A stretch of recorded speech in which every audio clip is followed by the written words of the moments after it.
Oh my gosh, I love this community. I have been listening in and feeling the energy all day long.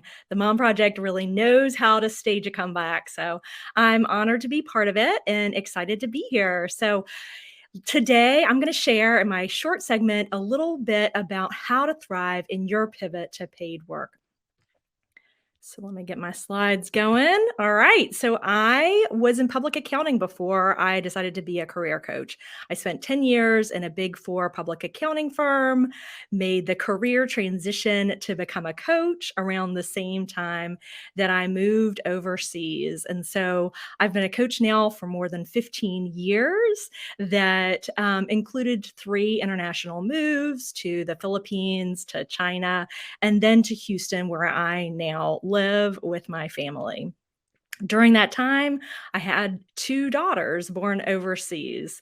I also met so many people, mostly women, who had left paid work and were finding it challenging to get back to paid work for so many different reasons. They didn't know where to begin. They didn't know what they wanted to do. They didn't know how to talk about their career pause. And I knew as a coach that I had something to support them. And so I started the Thrive Like a Mother group coaching program and founded Parents Pivot in 2019, based off of all of those experiences I saw people who are looking to get back to paid work and to address those challenges that they are facing. So, one of the most common fears I hear, I will share that with you all today, and we'll talk about 3 keys to thrive in your pivot to paid work. And then I have a great announcement that I want to share. So, I can't wait to share that with you towards the end of my time with you. So, one of the most common fears I hear is, how am I going to navigate that pivot from at home parent to working parent? I do all the things within my household. My family's used to me doing all the things, and that's going to need to change when I get back to paid work. I don't know. My identity is wrapped up in being a stay-at-home parent. How do I navigate that transition to being a working parent? And then one that I also hear along with that is, I see everybody else navigating it all, balancing it all, seeing people be a good mom, a good wife, a good husband, a good partner, a good brother, sister, family member, friend. I see other people doing all of that and working. I don't know how they do it. So I'm going to share a couple of tips today to help you navigate this pivot back to paid work. So, the first key to thrive in your pivot to paid work is to recognize that it is not a balance.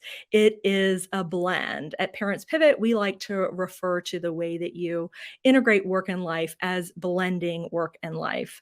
Like a good cup of coffee, finding the right blend that works for you takes some trial and error. It takes some thinking it through. It takes some intention, and it may look different from your sister's friends, mothers, fathers, daughters. It may look different from all the people that you know in your life, and that's okay. Finding the right work life blend that works for you is important. It may also look different from what you were doing prior to your career pause. So, and that's okay too. So, really giving yourself some time to set that intention and explore what work life blend success looks like for you now, or looks like for you in your next phase. That spending some time to really be intentional can lead to a much more fulfilled working life and blend of work and life. So find your blend. And part of that blend is knowing what you need for self-care. So we have a guide that I'd love to share with you. If you click on that QR code, you will be able to download the Parents Pivot 70 Ways to Reset When You Feel Overwhelmed. This is our self-care guide. So it's important to, when we get in those busy moments, to know that What is it that I need to recharge so that you can go straight to that? Thinking through what you want for yourself and your next phase of your career can include factoring in things like values, asking yourself questions like, what kind of working parent do I want to be? What kind of leader do I want to be?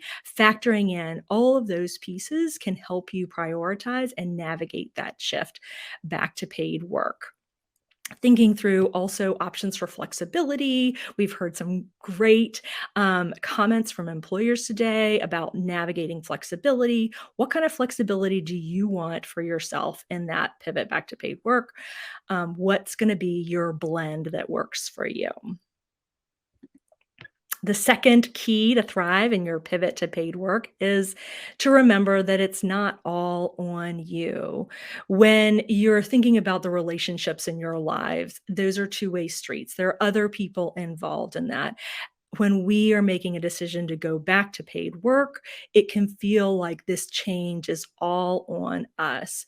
But I want to share that you are not alone and you don't have to be alone through this pivot.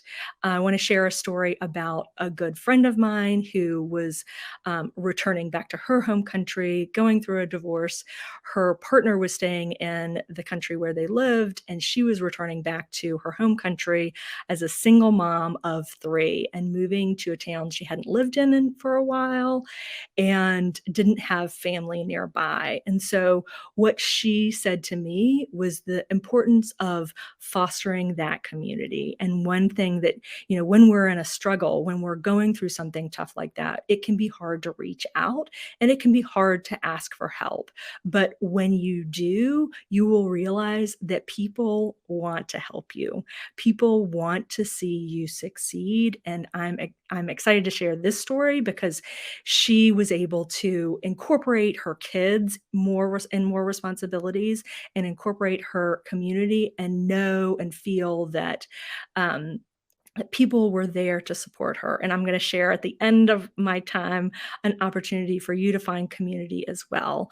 And so remembering that it's not all on you, even though it's you who's returning to paid work, the shift and the responsibilities are not all on you. In fact, there might be opportunities for your kids to get more involved, learn more independence, and learn more about about growth opportunities. The third key to thrive is to focus on the benefits of returning to paid work. So when we are getting back to go back to paid work, we can often feel that sense of mom guilt that I'm getting ready to go back to paid work. I'm leaving this current situation, and we can feel a lot of mom guilt about that. And I'm here to say, let that guilt go. You don't need it. And and it's there because sometimes we focus on the negative things that come along with getting back to paid work. Instead, focus on the positive. And I want to share this story. This image that you see here is me on the cover of People magazine, as drawn by my second grader at the time. So you'll notice it was created in 2019. This was the year that I was really ramping up my coaching business. I was founding Parents Pivot. I was busy. I was really going full force with this work. And I was still a mom. And I had navigated through so many different international moves, so many different pivots, so many stops and starts to my career ahead of that. I had been able to be more flexible and be there with my kids earlier on. And now, at this point in 2019, I was really ramping up and really going full force with work. And so, in 2019, my daughter was in second grade, and they had this project to do for Mother's Day. And she wrote, "My mom should be on the cover of People magazine because she shows courage in starting a new business. She is brave. She knows the answer to a tough question." And that just melted my heart. I knew that by really ramping up my coaching business at that point, I was able to share opportunities of struggle that I was facing. I was able to share with her that I was a little nervous to start my own company, that I was nervous to do this thing, but that I did ground myself in that I knew I had something to offer for people pivoting back to paid work. I knew it, and I was able to share all of that with her, which created an opportunity for her to see me try hard things and work at it and work at it and work at it and get to where I am today. And so that's definitely a story of that I hope you'll think about when you're considering your return to paid work, and see how being a working parent can really add so many lessons to share with your children. Next slide. You may have seen this recent article. A lot of the research has been done. A lot of research has been done on working moms and the fact that being a working mom can add so much to a kid's development. There was a recent study done by Maureen Perry Jenkins where she included dads too. So the study followed moms and dads and showed the benefit of when both parents, moms and dads, both feel connected in their work and how they feel about their work. If they feel positively about their work, that impacts the well-being of their kids. And so I loved that study. I loved that it showed both moms and dads impact, and that it showed that there are benefits that we see when parents feel supported at work, and they share those key lessons and that excitement about work with their kids. So, a little bit earlier, I was talking about finding your community and leaning on your community. So, it's always helpful when you're taking on a new challenge or you're taking on something that's hard, like pivoting back to paid work, to climb that mountain with friends. There's research that shows that you're more motivated, more accountable when you have a buddy, people to go through this with. And at Parents Pivot, we have the Thrive Like Mother group coaching program that helps people pivot to paid work and find clarity around what they want to do, find confidence in their skill set, and navigate a job search where they might not have done that job search for several years. So we've got 3 cohorts. One has already started. These are led by professional coaches that I've worked with and trained through the Thrive program. They're awesome. And one of our coaches will be in the booth with me later. Her session starts on Thursday this week. There's another session that starts Tuesday next week. And the most exciting thing, the doors close tomorrow, but the most exciting thing that I want to share with you is that talk about the generosity of strangers. Somebody reached out to me, a mom of 3, and she knows about the work that we do at Parents Pivot, and she knows about the Thrive group coaching program, and she wanted to pay it forward. She has experienced success in her career because of the sponsorship of others. And so she wanted to offer 2 people to go through the Thrive program fully funded. So I am so excited to offer this to this community. If you will click on that QR code or click that link there, then you'll be able to get access to the application for Thrive. Those end tonight. So if you can get your application in today, that'd be great. I'm going to review them all, and I'll reach out to a few select group of people to have a short phone call or Zoom call tomorrow. And then I'll let people know who is getting the scholarship to start Thrive on Thursday and Thrive next Tuesday. So I am so excited about that. I hope you are too. And if you have any questions, please reach out to me. My email is there below. I also am having a booth a little bit later on today in just a you. Less than an hour, so I hope you'll join us. I'm excited.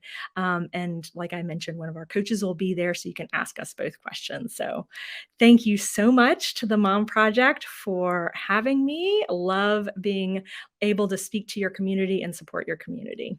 Thanks, Rocky.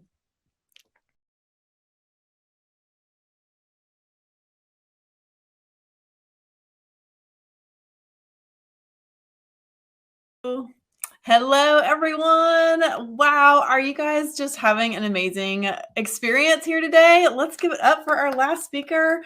Oh my goodness, like parenting is such a real deal when it comes to entering the workforce. Am I right? Oh my goodness. So I am super pumped to be here hanging out with you lovely ladies here today. Just to like get a feel for the room real quick. I'm curious. Have have you, and you're thinking about, moving into the compact, really claiming 2023 as like the year for you where you're making your big comeback. Let me know, are you considering maybe a more traditional corporate career? Or are you also maybe open to some freelancing or entrepreneur opportunities? Give me a T for traditional or an E for entrepreneur, or maybe like a T and an E if you're open to both. I'd love to see that in the chat as we are getting started here today. Let me know if you're thinking more traditional or open to entrepreneurship as well, T or E, or both in the chat so I can see how you guys are feeling about that here today. Thanks so much, Jane, for dropping my LinkedIn in there as well. Would love to hang out with you guys. Awesome. Awesome. All right, cool. All right. I'm seeing some both. I love that. I see a lot of T's. I see a lot of E's. All right, cool. Well, what's great about this here today, guys, is that we're going to talk about how you can leverage something that not many people are doing right now to earn more money, to earn six figures, or maybe to add six figures if you're maybe even already into the entrepreneurship realm. And so that's why I'm really excited to talk with you today. So just to kick things off here, like how many of you would be okay, adding six figures to your income? Like, is that you? Drop a me in the chat if you're like, yes, I'm okay with that.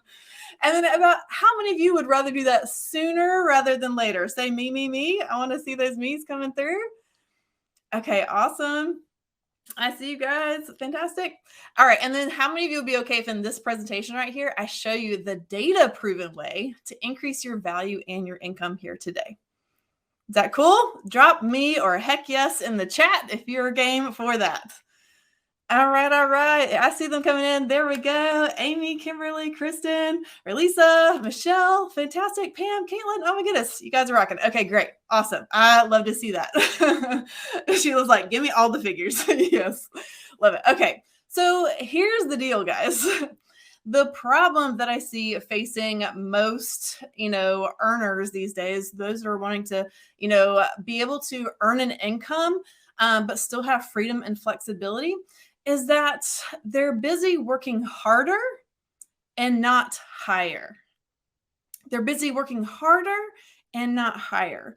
So this is a really powerful concept that was introduced to me that really had me shift my perspective into thinking about how I could really increase my value. Because like, how many of you know if you increase the value that you provide to someone, that you're worth more? Like, drop a yes in the chat if you increase your value, you are therefore worth more, right? Because I love what Zig Ziglar says, like, the more you can help people get what they want, the more likely you are able to get whatever you want, right? So the more you can help other people get what they want, the more you'll be able to get whatever it is you want. But you've got to be willing to add more value. And who knows that working hard is like a race to the bottom. Gonna get an amen. Like, so here's what I wanted to share with you guys here today. This new concept of working higher, not harder. Okay. Yes, Zig Ziglar, Lisa, I see you. All right, awesome. So I want to introduce to you guys the 4 levels of value here today. Okay. So if you want to draw along with me today, we're going to get pretty minimal on the fancy artistry. Okay. So you can draw along with me here today. So what's interesting, when we think about the 4 levels of value, this has the power to really help you work less, yay, right? But actually make much more. And it really comes from like what the market deems as valuable, right? So here's the thing. We're going to have about 4 levels here today. And the first level is where a lot of people start off, right? Like, sometimes you're getting into the workforce, you start at a certain level with the hope that, over time you're going to move up, right? So the first level that we see is what we would call implementers. Implementers. So these are people that we love paying. Like these are our nannies. These are our painters, our housekeepers, construction workers, people that are using their hands to like really get in and give value, right? But the market gives them a cap. All right. The market gives them a cap. And so the cap for implementers is about 80K. And let me just put a disclaimer here. 80K is like for those that are like crushing it. Okay. Like implementers making 80K are crushing it. You are like one heck of a painter, right? Like if you are making 80K, right? And so the problem is, the implementers have like bought into this lie that working hard equals wealth. Who here has been there? Like, I feel like we should all just be like raising our virtual hands right now, being like, oh yeah, you know what? I totally bought into that. Like that's my upbringing, traditional kind of family and everything. Like, oh, work hard, get a job, work harder, try to get another job where you're working harder again. And, maybe over time you'll actually, create some sort of wealth. Right. But did you know that like, there's much more earning capacity out there, right? Like who else has seen people work really, really hard, but also be really, really broke? That's right? Broke in the chat if you've seen this happening, right? Who here knows someone that works super duper hard, but is broke, right? So could it be true that working hard does not always equal wealth? Oh, Diana, yes. Biggest lie ever, but you're taught that if you're working class. Amen. Yes. All right. So let's take a look at the next level of value in our staircase here. The next level is with our unifiers. So the next step up is unifiers. These are people who keep things in order. They are, systemized. They're managers, right?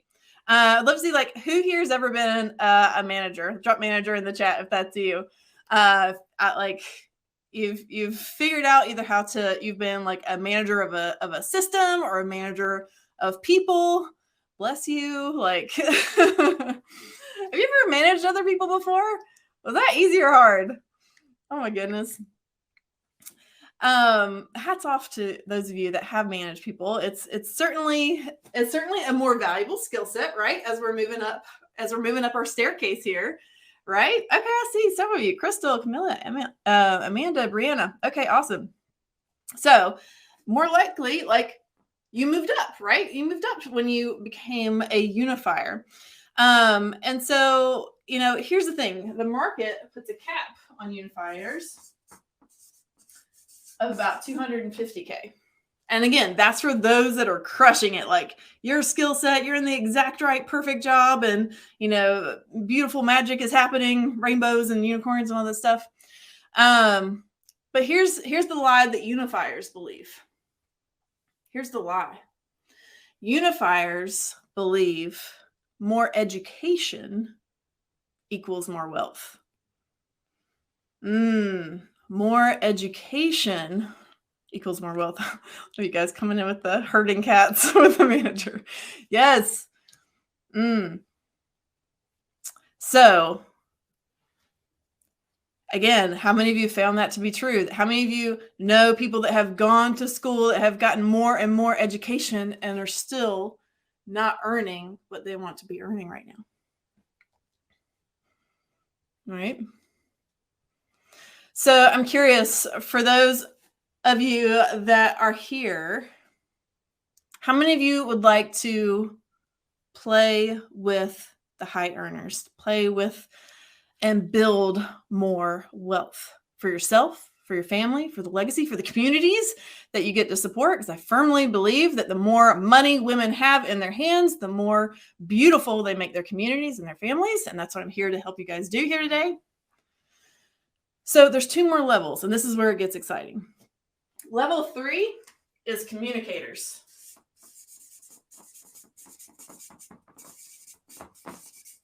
Communicators. These are people that are perceived as more valuable. Actors, musicians, speakers, mentors, advisors. Often, in my entrepreneur world, these are coaches and consultants, right? This is where it gets pretty interesting. So if you are one of these right now, if you're already a coach, consultant, advisor, speaker, even, you congratulations, you've just increased your wealth capacity just here today. You've up-leveled your wealth instantly here, right? Or if maybe all this information coming from the Comeback Summit today, with all these incredible speakers here today, has sparked something in you to become something different in your path forward. Yes. So here's the cool thing. The market puts a cap on communicators. I'm curious, any guesses? What do you guys think it is? What do you think the cap is for communicators? I see, Michelle, I'm a communicator by nature. Jennifer, unifiers are like your managers of either systems or people. Communicators have a cap of 100 million. 100 million. And guys, there's another level. I'm just going to go ahead and take you there if that's cool with you guys. I'm going to go ahead and take you to the final level, and that is imagination.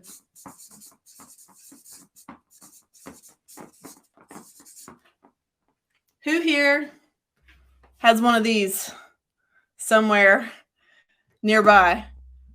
iPhone. These are our magic. Walt Disney, right? These are the people that are coming up with, amazing, brilliant, new ideas, right? Insane, right? And the cap on this is basically endless, right? We're talking billions here. But guess what the cool thing is here?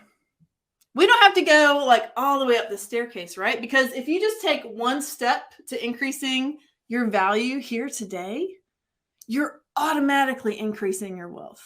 You're automatically increasing your income potential.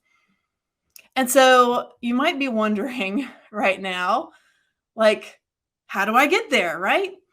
And so first off, you're doing it right now. You've already made time and space to be learning something new, to take a step higher, to become more valuable in the workplace, in the marketplace, right? We're all marketing ourselves, right?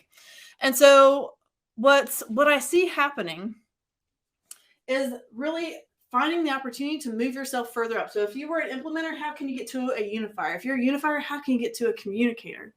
And so one of the fastest ways I found in my personal journey was to lean into this very special data-proven way to prove my value at each step.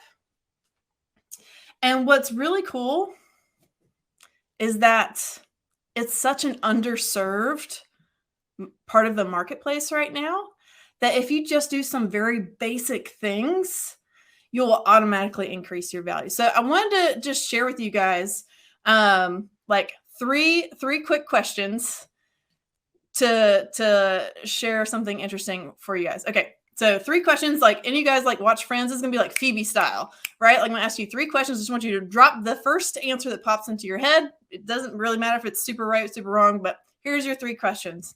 Number 1, what's the temperature outside your house today or wherever you're hanging out today? What's the temperature outside? Number 2, do you have at least a half tank of gas? Yes or no? And 3, what's the age of your favorite child? I'm just kidding. Like, what's the age of one of your kids? Some people are about to get real with themselves right now. Like, oh, I didn't realize I had a favorite. Right? So what's the temperature outside? Do you have a half tank of gas in your car right now? Yes or no? What's the age of one of your kids, right? Numbers are around us in everyday life. You guys, like, yes, I see them coming in. You guys are crushing this. Awesome. Numbers are around us in everyday life.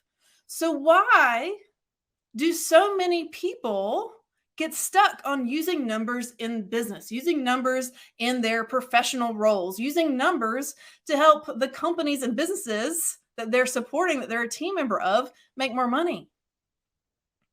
And the problem I found is that, numbers are all around us, but yet they are severely underutilized in the business world, in the company world, because numbers feel scary, because there's this like sense of imposter syndrome, like, oh, I'm not the best at figuring out what the temperature is outside, so I better just keep those numbers to myself, or maybe I shouldn't lean into that. Maybe I shouldn't share those numbers because that's not my area of expertise, or that's not my specific department, right?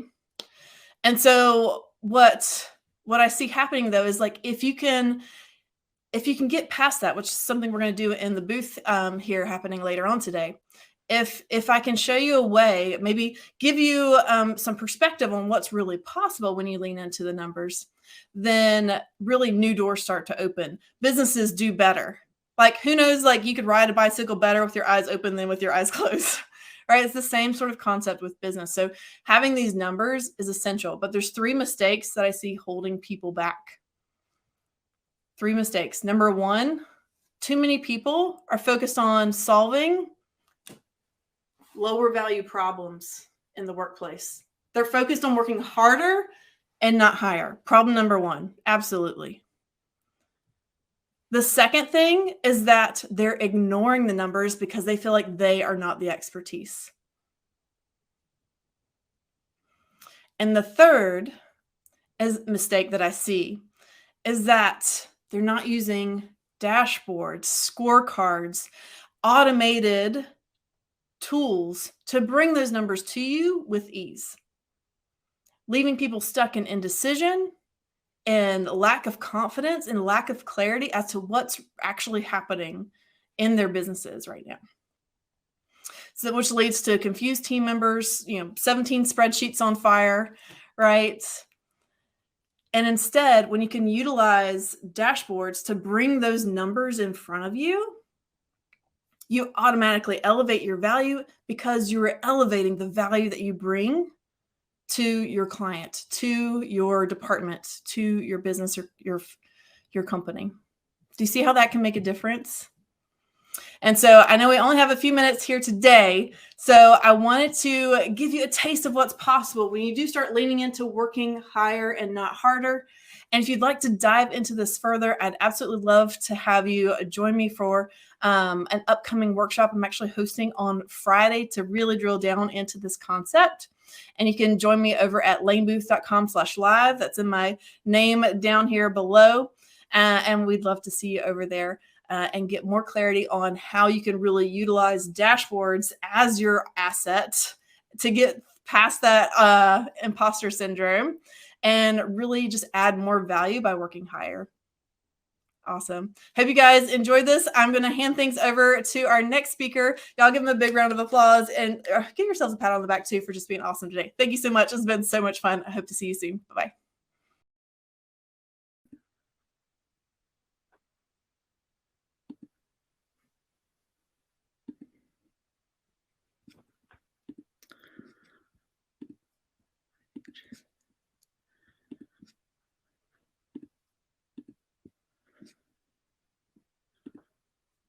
Hello, everybody. I hope you are all having an awesome day. Hope you can hear me. There we go. let's see. All right. Okay. Well, thank you so much. My name is Tara Henning, and I am the co-founder and principal at Superkin. I am so thrilled to be here today. What an incredible day it's been so far. I know we're getting close to the end, so everyone's getting a little itchy, but I just wanted to say that thank you to the Mom Project. I'm honored to be here and to be part of this conversation. So I'm going to kick things off. Let me just see how I kick things off with a little bit my background at Superkin, what we're up to, and jump into a little bit about caregivers, the state of caregivers in the workplace. And I'll be closing it off with a few tips that you can take away, whether you're a leader in the organization, a caregiver, or both. And I'll be hosting a booth shortly after, so I'd love to continue the conversation. So please bring any questions or things you want to chat to the booth.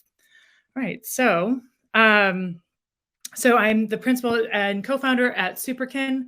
I am a mom to two girls. I joke about this being the post-pandemic life. They're 5 and 7, and clearly this was taken pre-pandemic. So I need to get that updated. But my background before starting Superkin was mostly in the retail space. I worked for world-class leading brands like Walmart and Louis Vuitton. And then I turned to the startup world, where I was a fourth hire at an early stage startup called Narvar. And it was there where I was the first person to have a baby, where I wrote the maternity policy, as well as established the employee resource groups and the culture teams there. It's been a really interesting opportunity that definitely lit a spark in my mind when it was there that I found out that we were, the United States is one of the only countries in the world that does not offer some sort of national paid leave program. And I knew while writing the policy that wasn't just about myself. I'm in the Bay Area in Silicon Valley, but it was more about other women and other families in the country that have to go back after just days after giving birth. For people that work hourly jobs or on factory lines, to me, that was like this moment that I couldn't let go and I couldn't shake that. And so that definitely lit the spark for what today is Superkin. And we are, let's see. So Superkin, we are sitting at the intersection of caregivers and the workplace. As growing our careers and growing our families, it quickly became clear that juggling modern caregiving in an outdated workplace wasn't working. And so Superkin stepped up to change that. We're helping companies modernize policies and programming for parent and caregiving employees. We speak the language of today's parents and use a data-centric approach to the conversations of caregiving in the workplace. This is our official and unofficial tagline is going beyond parental leave. Everybody here on this call who is a parent understands that the giving birth and the beginning of that moment in parenting is just the beginning, and that that parenting is a marathon and not a sprint. So we're helping companies to create a holistic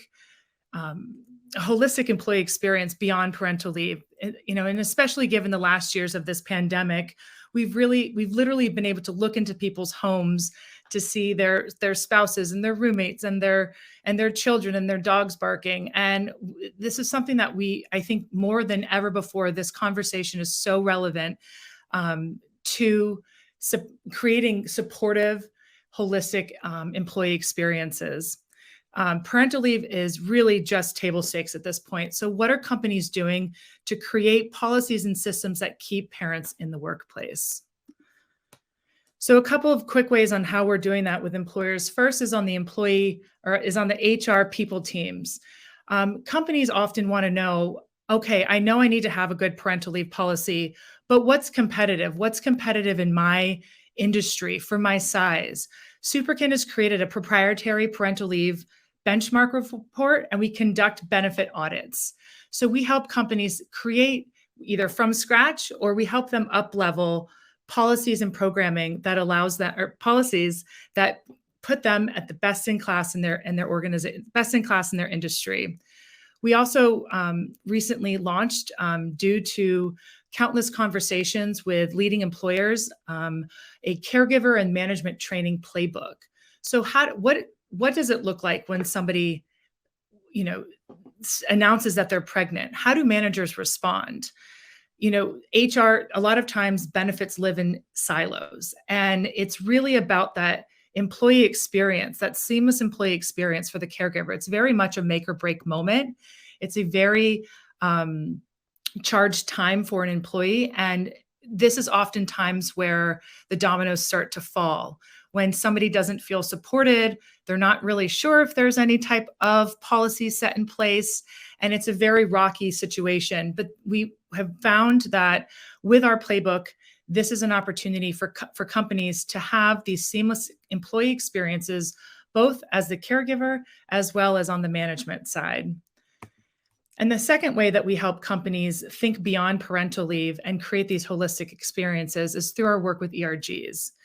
We know that, you can have great benefits all day long, but you can't just call it a day. And you can't just call it a day after you have benefits. It's how do you think about threading that level of support throughout the organization? And we do so a lot of times with the employee resource groups. But we've also seen over time, how important it is for community, for productivity and belonging at an organization. And yet oftentimes we see ERG leaders raise their hand, in this case, a parent or caregiving ERG leader say, I want to help change the culture. I want to help, but they've got a full-time job. They've got caregiving responsibilities at home. And now they're tasked to carry, the weight of the culture of an organization on their shoulders, and oftentimes unpaid. And they tend to burn out, or, it tends to fizzle. The spark tends to fizzle. So what we want to do is help empower those employee resource leaders. One, through our plug and play, workshops and programming. So Superkin is incredibly connected in the parent and caregiving community with subject matter experts. And we have also crafted and curated some of our own workshops that we host. I've listed some of those below. One of the top ones is navigating the sandwich generation, tackling burnout, or talking about the shifting identities from becoming a parent in the workplace. We want to make those, make it easy for employee resource leaders to book engaging, relevant content to fill their ERG calendar for the year. And then we also have seen a lot of great success with our our quarterly digital resource. Similar to Superkin's newsletter, we have one for the corporate world that is a sophisticated, fun take on all things parent and caregiving in the workforce.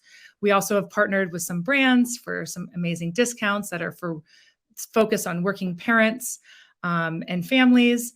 And it's really been seen as a great way to help unify remote and distributed teams throughout that are distributed throughout the country. Let's see, next up. So I want to kind of do a deep dive into the parents and caregivers at work in the state. I love this quote from Ariana Huffington. And I think we are very much in a moment right now, given the last 3 years of this pandemic. We are in a moment in our workplace and society. This is an opportunity. The pandemic has exposed the cracks in an outdated workplace, and we can't go back to that. And I think when we think, whether it's the great reimagination, the great resignation, this is certainly an opportunity for leaders all over to think about creating a holistic experience for their employees that allows them to bring their whole self to work. And I love this, that it's directly tied to a business success. This is not a nice to have. This is not a sweet thing that you do for parents. This has tremendous impact on the bottom line of an organization. So, families do not look like they once did back in the 50s. Today's millennial parents are rewriting the parenting playbook as we speak. And we all know nowadays that families come in all different forms, shapes, and sizes. And I'm going to jump into some of these 6 transformative shifts that have really impacted the workplace culture, things that we've yet never seen before. Obviously, people have been parenting for millions of years, but there's some unique things that have happened in our society, as well as in the workplace, that have kind of created this maybe perfect storm. So this is kind of the pillar that we live for at Superkin and always think about in the work that we do with companies. First is the rise in dual income households. 60% of households today have dual income households. That is compared to just 25% 60 years ago. Women are more educated and employed in the paid workforce than ever before. Nearly 70% of women 70% of mothers with children under the age of 18 work in the paid workforce. And the great number, 40% of those are breadwinners. And I think we're going to continue to see that number increase. It's important to also note in families of color, that number tends to be around 3 and 4. Women of color are 3 and 4 times more likely to be the breadwinner of their family and providing incredible economic contributions to their family. And it's also interesting to see that women are also having babies later in life. So for the first time ever, more women have had babies in their 30s than in their 20s. So 20% of babies are born to women over 35. So if you think about that, if she's more educated than ever before, she has spent easily 10 years of her life, growing her career, building wealth and building her, resume up. We have this opportunity to really get rid of these outdated narratives that just because she has a baby, she doesn't want to be working. She's built her resume and she wants to grow her family as well. Another hugely important topic is the increase in caregiving for aging family. One of the most popular topics we have at Superkin is talking about the sandwich generation. For those of you that don't know, the sandwich generation are those people taking care of both young children as well as aging loved ones. There's incredible statistics as 10,000 baby boomers turn 65 every day. We are seeing huge numbers of people having to take care of both aging loved ones and their own children. 1 in 5 Americans spends 20 hours a week on caregiving, which if you think about it is a part-time job. So that's in addition to their paid full-time job, parenting at home and now caregiving. We're also seeing this concept of the boomerang child, adult children living with their parents. For the first time ever, it's the most popular living arrangement where 35% of adult children up to age 34 are living with their families. And what's interesting to note as we're building inclusive workplaces is that this also over-indexes for families, Asian, Hispanic, and Black families, more so than their white counterparts, are living at home. And when we think about the increased cost of healthcare and the cost of living, the need for family care at home is even more prominent in these family situations. And there's also a huge increase in the interest in parenting in the LGBTQ community.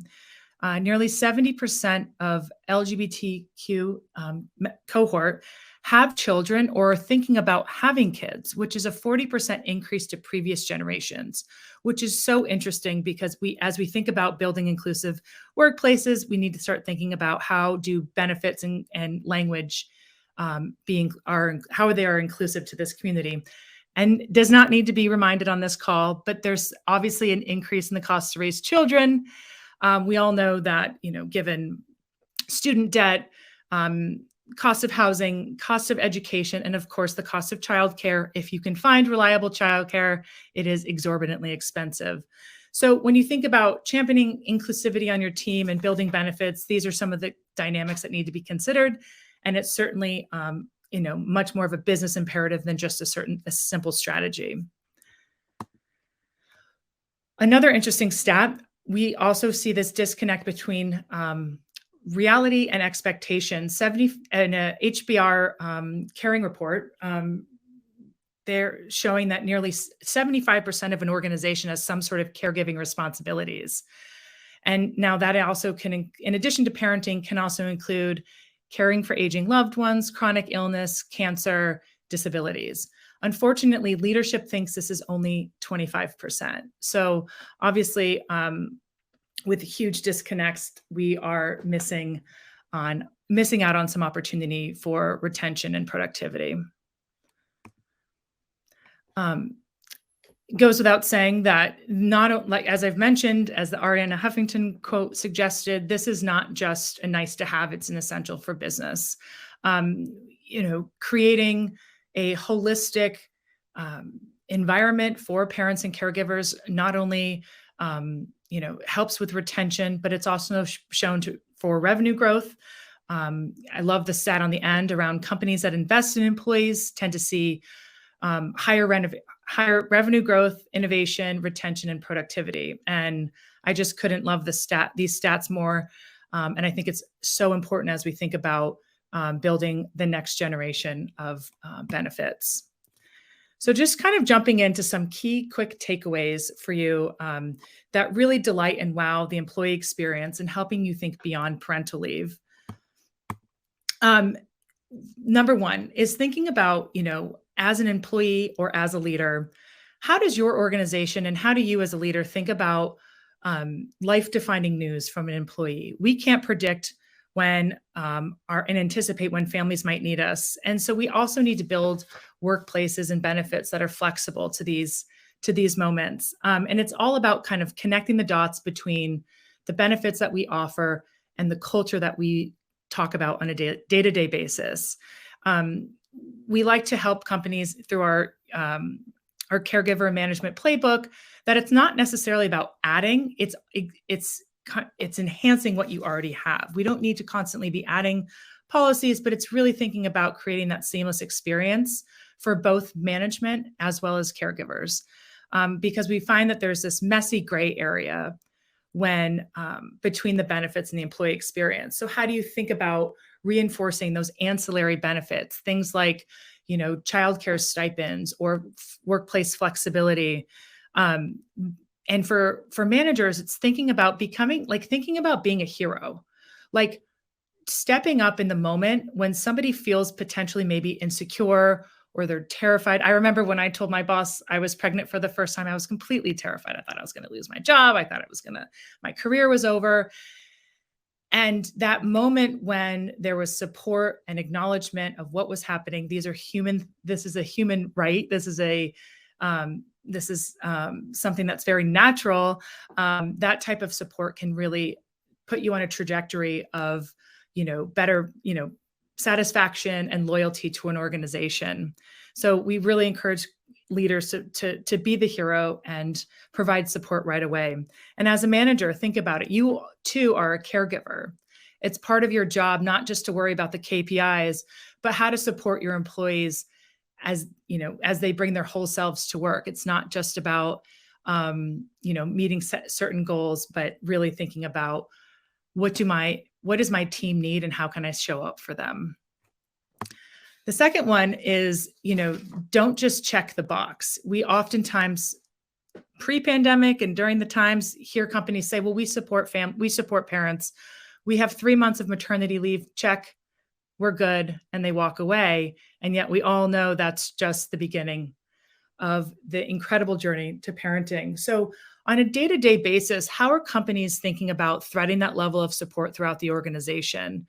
So, when companies talk about their values, you can't just, put it on a Google Doc or, throw some inspirational quote on a wall and call it a day. But how do you really think about, living the values of your organization? And so we really see this as an opportunity for companies to lean in to their communities, to their employee resource groups, whether that's, creating them or enhancing them, putting in better structures and authentic support for their organizations, and kind of getting rid of this like box checking that we have seen in the past.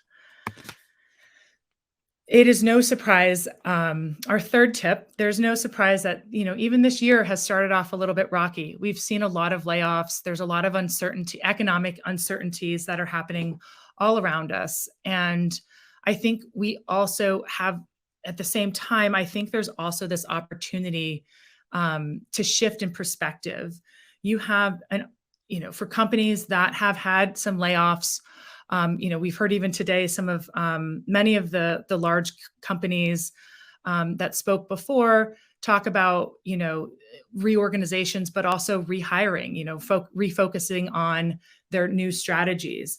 And I think there's a real opportunity to galvanize the employee base that you have today, and it's the perfect climate to reassess your employee base. If 75% of your organization has some sort of caregiving responsibilities, they are loyal, they are driven, they want to work, they need to work. Don't start cutting policies now. This is really an opportunity to codify this message of support and really galvanize the existing employee base today. We had a great TikTok that happened. I look at our last quote on she's a new mom. She probably doesn't want the promotion, on getting rid of all of these outdated concepts of, what people think should that when parents are, going through the ups and downs of caregiving, and as companies go through the ups and downs of their organizations, there's a huge opportunity to take an opportunity to reset and to really lean into the talent that they have in their organization today, and to really lean into their existing benefits. And the last one here is really thinking about building accurate policies. You can't do that without measuring. And we're encouraging a lot of companies today to normalize parenting in the workplace. We can't go back to the workforce pre-pandemic. A recent survey showed that 73% of Americans want companies to publicly share data on diversity, and those that do perform nearly 3% better than the stock market. So it's important to note that workers with caregiving responsibilities are the largest employee identity group in the workforce. And so we want to encourage companies to start thinking about measuring caregiving. You can't fix a problem you can't see, and so we can't manage what we don't measure. So we want to really encourage any of the leaders and HR people team leaders today to think about starting to measure the caregiving in your workforce in order to build accurate policies and to provide an extreme holistic experience for today's top talent. And finally, just a quick thing, it's such an important reminder to remember that the skills that you develop or hone while parenting do make you a better employee and leader. A few of those traits include, better empathy, collaboration, and prioritization, but that list goes on and on. So we encourage you to add to your resume that you're raising humans. And I just want to thank you all for your time today. This has been such an empowering event. I look forward to having a continued conversation at the booth. So please feel free to join me. Follow us on Instagram for more great working parent content. And I would love to speak with any of you about ERGs or benefits.